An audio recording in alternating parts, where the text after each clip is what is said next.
প্রথমেই শ্রদ্ধা জানাই বাংলাদেশ কোস্ট গার্ডকে। এটার কারণ হচ্ছে আপনার গত 30 এপ্রিল হঠাৎ করে একটি 5 বছরের শিশুকে নিয়ে ঢাকার উদ্দেশ্যে চিকিৎসা নেওয়ার জন্য দুই দম্পতি রওনা দেয়।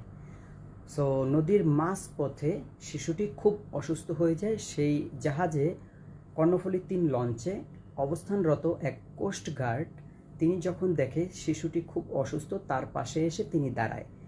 তিনি খুব দ্রুত তাদের কোস্ট গার্ডদের সাথে যোগাযোগ করে নারায়ণগঞ্জের কোস্ট গার্ডকে বলে দ্রুত একটা স্পিড বোট নিয়ে আসার জন্য।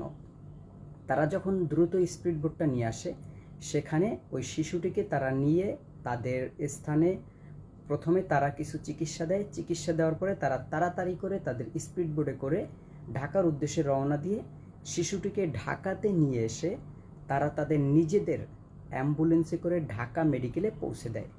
সেখানে তারা শিশুটিকে হস্তান্তর করে তার চিকিৎসা করার পরে শিশুটি এখন পুরোপুরি সুস্থ। এর জন্য এই মানবিকতার কাজগুলো যারা করে তাদের প্রতি সবসময় স্যালুট, এবং বাংলাদেশ কোস্ট গার্ডকে অসংখ্য ধন্যবাদ, কারণ তাদের কারণে আজকে বেঁচে গেল একটি শিশুর জীবন। যারা মানবিক কাজগুলো করে তাদেরকে আল্লাহ তাআলা দীর্ঘ আয়ু দান করুক এবং তাদেরকে সবসময় ভালো রাখুক। আবারও স্যালুট বাংলাদেশ কোস্ট গার্ডকে।